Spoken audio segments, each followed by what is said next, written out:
Jim, our next question comes from the Cult of Cornette Facebook group. This was sent in by Brian Schmidt. I'd love to know, what are some of the best heel turns of all time? It seems they have lost the plot on how to do them and how they have meaning. Mine was always the Barry turn on a Luger. Again, that was good for a modern turn. But my God, talking about money, the Zbyszko turn on Bruno in 1980 led to the hottest house show run that the WWF had ever had, where they were selling out every big building in Philly and Boston and the Garden, and went to Shea Stadium. We said it earlier, Orndorff turning on Hogan in 86 led to massive business. Yeah, including what was that, 68,000 people at the Toronto Stadium show. Exhibition Stadium, yeah. There was obviously both times that Ole turned on Dusty in a cage in Atlanta.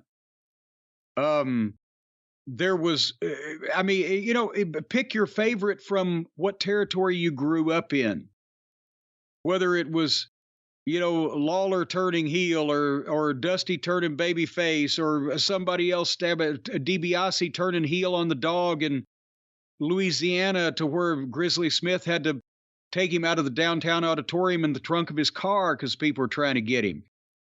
The beloved babyface turning heel, or even conversely, the hated heel suddenly seeing the light and turning babyface, was really consistently for 50 years the biggest angle that you could do in your territory to spark business, if it was done right with the right people at the right time in the right way.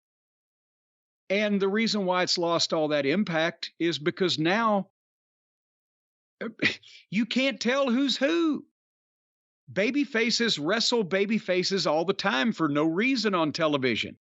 That was something you never saw in the territory days. And a lot of times you would see very few heel versus heel matches. They used to like to do them in the Tennessee territory. Nick did, because he usually had so many heel teams with their own distinct personalities in the territory at any one time. But otherwise, you didn't see a lot of heels versus heels. And so those matches were brand new and fresh. And when somebody turned, all of a sudden, even if those people had been in the territory for 3 years before, if they had been both on the same side, you'd never seen them touch each other. So it was brand new.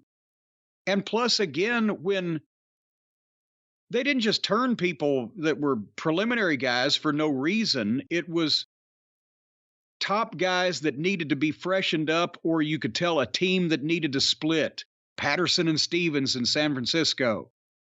Or just something to spur business to a new level, and it gave everybody a fresh coat of paint. Now you can't, there's no way to betray someone or commit an act of treachery that's unbefitting your, what the people thought of you, because we see it all the time on TV with these fucking babyface. Why are these guys considered babyfaces? They're trying to end this fucking guy's career. Pile driving him on the concrete floor 3 minutes into a fucking cold match for no reason. They're not even mad.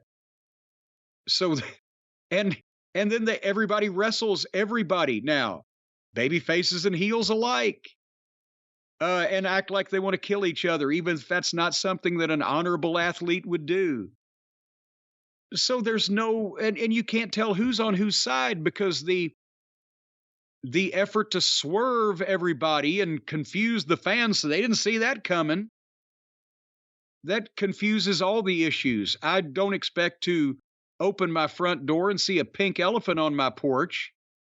I would certainly be surprised if I did, but I would have questions, but they'd never answer the questions. So you can't really have a shocking betrayal anymore when it's obvious that nobody's really on anybody's side and nobody's friends on camera. They're just friends behind the scenes that try to get each other jobs. Make any sense?